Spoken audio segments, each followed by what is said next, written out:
Governments owe trillions, and every year, they borrow more. At first glance, that sounds impossible. If the debt is already enormous, why does the system keep adding to it? Most people assume the answer is simple. Governments spend too much, so they should stop borrowing and start paying the debt down. But this is where the misunderstanding begins. Because government debt doesn't work like a household credit card. It operates inside a much larger financial system. And that system depends on the existence of government bonds. Remove borrowing too quickly, and something else can break. Zoom out for a moment. According to international estimates compiled by institutions like the IMF, total global debt now sits at well above 200% of world GDP. That number includes governments, companies, and households combined. In other words, the modern global economy runs on layers of borrowing. And despite the scale, the number barely shocks people anymore. So the real question isn't simply, why do governments borrow? The deeper question is this: why can't they stop? Because in modern finance, government debt isn't just about funding spending. It also plays a structural role inside the financial system. Banks hold it. Pension funds rely on it. Central banks use it. Investors treat it as one of the safest assets in global markets. Which means stopping borrowing isn't a neutral decision. It rewires the plumbing of the entire system. To understand why, we need to look at three things. First, how government debt is actually defined. Second, how sovereign bonds really work. And third, the hidden role those bonds play in the global financial system. Start with the definition. When economists talk about government debt, they usually mean something called gross debt. That number includes several types of financial liabilities: deposits, debt securities, loans, and other obligations owed by the public sector. In simple terms, they are promises to repay money in the future. But even this number can vary depending on how it is measured. Some statistics include only central government debt. Others include the entire public sector. Some report the nominal value of debt. Others use market value. That's why data from organizations like the IMF, the OECD, and the Bank for International Settlements can sometimes look different. They are measuring slightly different things. Now move from definitions to mechanics. How does government borrowing actually happen? The process begins with a deficit. Governments spend money on public services, infrastructure, and social programs. They collect revenue through taxes. When spending exceeds tax revenue, the gap becomes a deficit, and that deficit must be financed. In most modern economies, the main method is issuing bonds. A government bond is essentially a contract.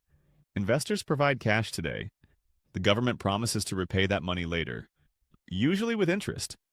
For the investor, it becomes a financial asset. For the government, it becomes a liability. These bonds are typically sold through auctions in financial markets.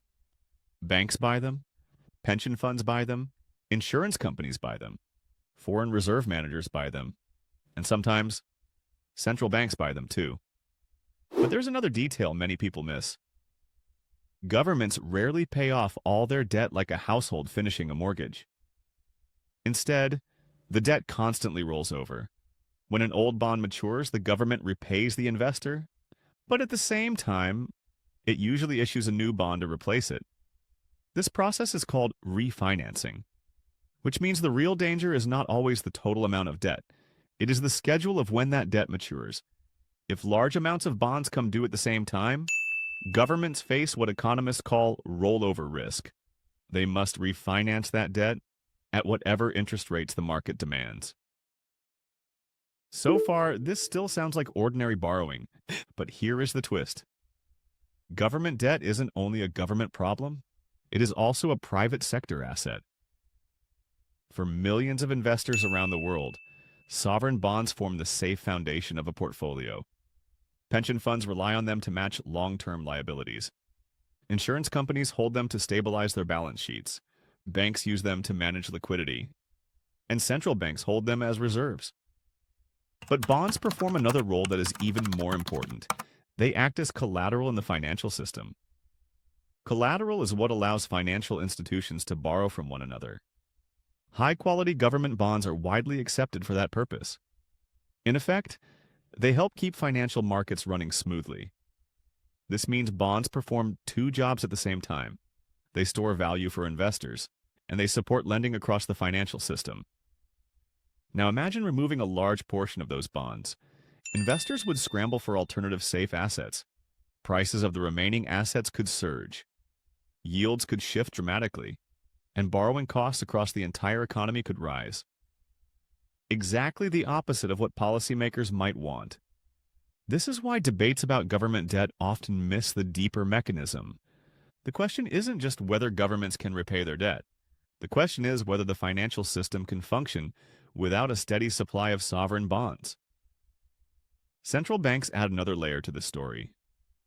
By purchasing bonds, they can influence interest rates and stabilize markets during crises.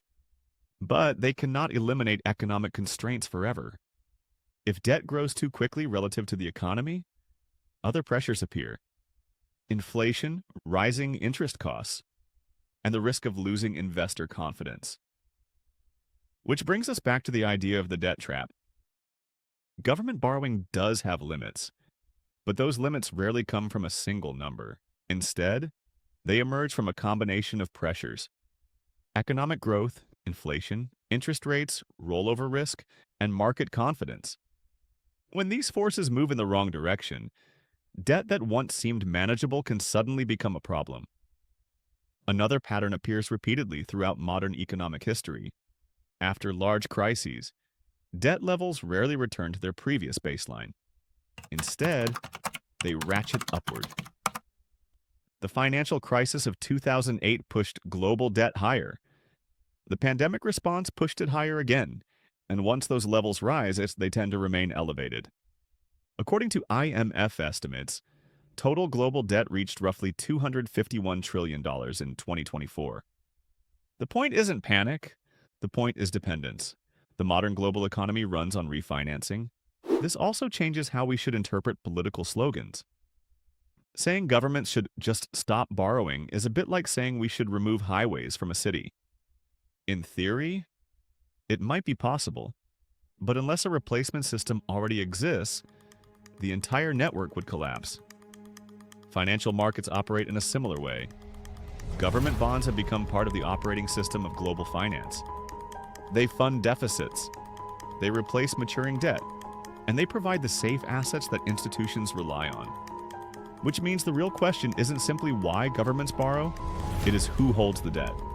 Because if that group of buyers changes, the balance of the system can shift quickly. And that leads to the next question. Who actually owns government debt? And what happens if that ownership changes suddenly? That's the real trap. Not debt alone, ownership.